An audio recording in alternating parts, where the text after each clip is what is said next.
everyone, welcome back to Ecopoise Classes, and I, Surbhi Gupta, welcome you all in our Mission CUET 2024 series, where we are aiming to get that 100 percentile if you're appearing in CUET exam this year, and also if you have economics as a domain subject. तो हम हमारे unit 7 पे आ चुके हैं and ये वाला week जो है ये वीक का थीम है बैलेंस ऑफ पेमेंट। तो इस वीक आपको रोज 4 क्वेश्चन बैलेंस ऑफ पेमेंट से देखने को मिलेंगे। This is part 21 of our series. अगर आपने पहले कोई पार्ट नहीं देखा है सो मिशन सीयूईटी के नाम से एक प्लेलिस्ट है, मैं डिस्क्रिप्शन बॉक्स में भी डाल दूंगी, तो आप वहां पे क्लिक करिए, आपको सारे पार्ट एक ही प्लेलिस्ट में मिल जाएंगे। Okay, and these are the topics that broadly we have covered today in our session. So let's just move ahead. If you want to know me, you can pause and read about me. Also guys, this is my CUET scorecard. So CUET अभी तक 2 ही साल हुआ है, 2022 में and 2023 में. So 2022 से I have been associated with CUET and specialized in it, and just to check if what I'm doing is correct or not, I appeared in 2023 and you can see economics was my domain subject and I scored 100 percentile everybody. That means you can trust me with what I am teaching you. Okay, this is the agenda everyone. Again, pause and read. This is the syllabus. This is only balance of payment का, because इस week का theme वो है, and this is unit 7 in our CUET syllabus. ये कहाँ से मिला मुझे? ये इस website से मिला है, cuet.samarth.ac.in, and best source I would say to read is NCERT. I mean everything else would be complementary, but this is primary. Okay, and I always tell you why in every video. मैं आपको दिखाती हूँ कैसे NCERT की line से question pick करा हुआ है. Okay, so this is why NCERT is of utmost importance. Okay, then let's come to our first question. When autonomous receipts are less than autonomous payment, the balance of payment is in. Okay, so basically receipt जो है आपकी वो payment से कम है, यानी आपने पे ज्यादा कर दिया है, ठीक है, और आपको मिला कम है, तो आप एक डेफिसिट में हो। तो क्या है आपका यहाँ पे option? Deficit. Okay, let's see NCERT में कहाँ पर है। सो ये करंट अकाउंट के तौर पे बोल रहा है, बट आप इन जनरल भी देख सकते हो डेफिसिट कब होता है, जब receipts are less than paid. Okay, this is what the question was asking. Then in balance of trade, non-factor income like banking and tourism is considered as. So visible trade होता है जो दिखाई दे, यानी goods का trade, ठीक है.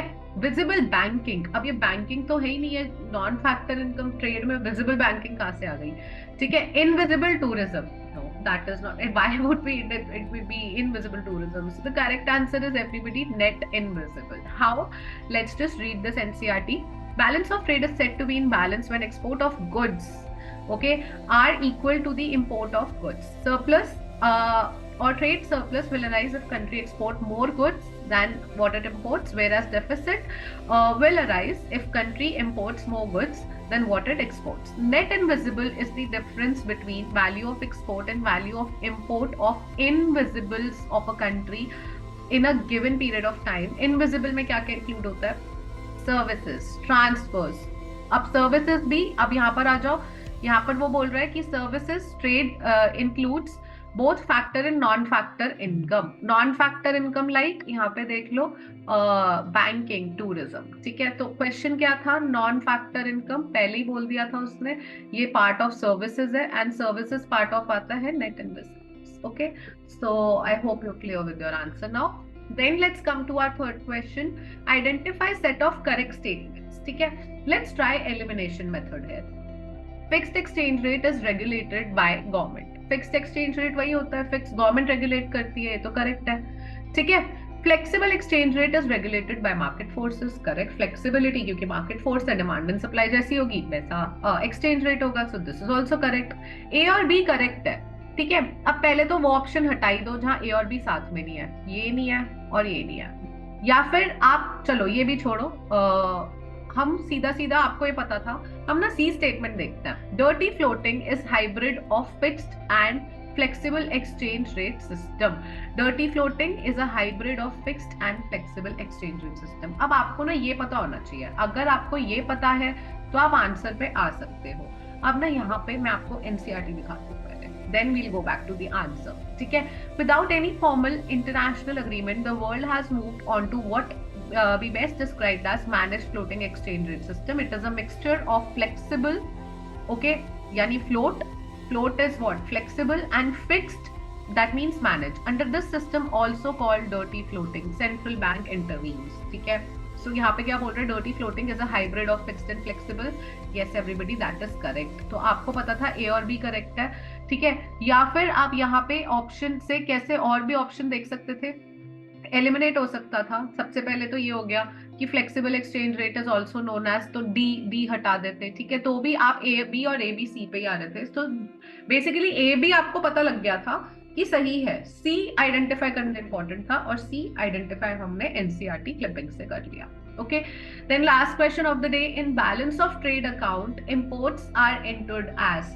आप balance of trade में ना इंपोर्ट कर रहे हो, इंपोर्ट मतलब हम क्या हो गया, ये इंडिया है और ये रेस्ट ऑफ द वर्ल्ड है, ठीक है, ये रेस्ट ऑफ द वर्ल्ड है, ये इंडिया है। तो हम बाहर से गुड्स इंपोर्ट कर रहे हैं, गुड, और उसके बदले हम पे कर रहे हैं, बाहर पैसे दे रहे हैं, पे कर रहे हैं, तो मनी इज गोइंग आउट।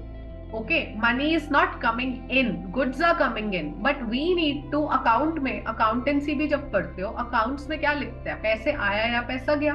कोई भी अकाउंट बनाते हो ना, पैसे से डीलिंग होती है, तो पैसा आया या गया है, ठीक है, ये क्वेश्चन है। सो अब पेमेंट जो है आपका, जो पैसे हैं आपके पास, वो आपके यहाँ से गए हैं क्योंकि आपने गुड इंपोर्ट करा है, तो यानी ये क्या हो जाएगा, ये हो जाएगा आपका डेबिट, ठीक है।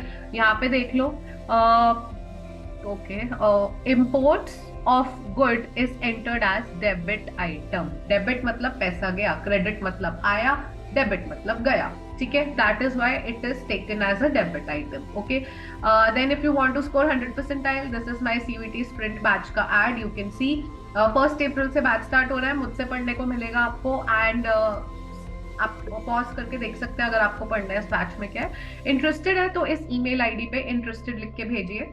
Okay, and early bird discount है 15 से पहले पहले, साथ में एक 1-on-1 कॉम्प्लीमेंट्री सेशन है मेरे साथ, जहां पे मैं आपको बोर्ड्स में अच्छे मार्क्स स्कोर करने में हेल्प करने वाली हूँ।